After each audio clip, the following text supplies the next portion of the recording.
Did you know that breaking a window actually makes a country look richer on paper? Why does the news keep saying the economy is booming, but your grocery bill keeps getting higher? In the next few minutes, you'll learn the lemonade trick, why disasters make money, and how to read a country's giant receipt. The report card. Have you ever wondered how we know if a country is rich or poor? Do we count all the gold in the banks? Do we count how many billionaires live there? No. We look at something called GDP.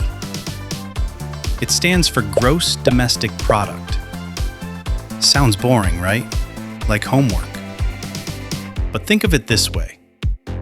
Imagine if your country was one giant supermarket. Every time someone buys a candy bar, gets a haircut, buys a car, or builds a house, beep, it gets scanned onto a giant receipt. GDP is just the total number at the bottom of that receipt at the end of the year. It is the report card for the whole country. Part 1. The 4 buckets. So, how do we get this big number? We don't just count money, we count activity. We throw everything into 4 big buckets. Bucket 1. Consumer spending, the fun stuff. This is you buying an iPad, your mom buying groceries, or your dad paying for Netflix. This is usually the biggest bucket. Bucket 2. Business investment, the future stuff. This is when a company buys a new robot or builds a new factory. They are spending money now to make more money later. Bucket 3. Government spending, the big stuff. This is when the government builds a highway, pays a teacher, or buys a tank for the army. Bucket 4. Net exports, the trading game. This is the stuff we sell to other countries, minus the stuff we buy from them. Add these 4 buckets together and boom, you have your GDP. It sounds perfect, right? The more we spend, the richer we are. Well, not exactly. Part 2. The lemonade trick. Here is where it gets tricky. Imagine you have a lemonade stand. Last year, you sold 10 cups for $1 each. Your GDP is $10. Great! This year, you still sell 10 cups. But because lemons got expensive, inflation, you raise the price to $2 each.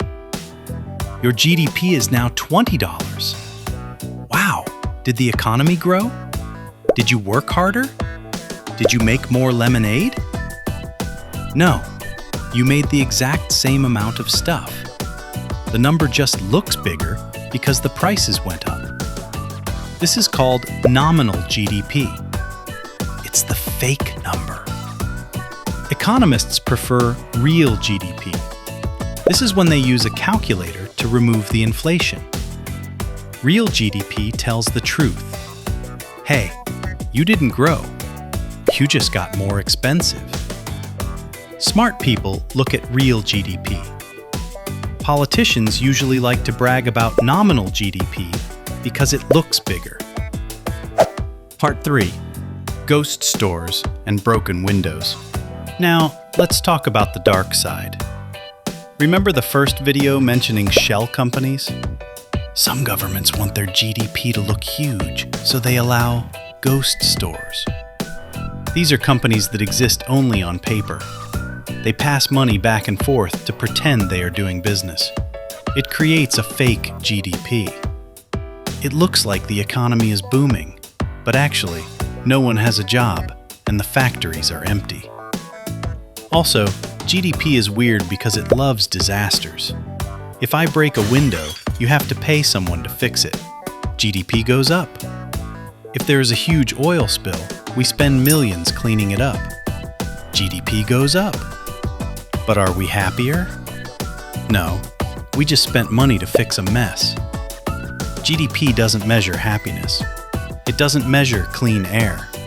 It doesn't count your mom cooking dinner. because she doesn't get paid for it. It only measures money changing hands, even if it's for bad reasons. Conclusion: don't be fooled. So, is GDP useless?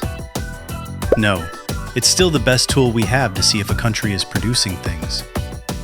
If GDP is going down, it means people are losing jobs and factories are closing. That's bad. But remember, GDP is just a number on a receipt. It is not the definition of a good life. A country can have a huge GDP, but miserable people. And a country can have a smaller GDP, but happy, healthy families. So next time a news reporter shouts about GDP growth, ask yourself 2 questions. Is this real growth or just inflation? Is this helping real people or is it just ghost stores? Thanks for watching. Don't forget to like and subscribe to become an economy genius.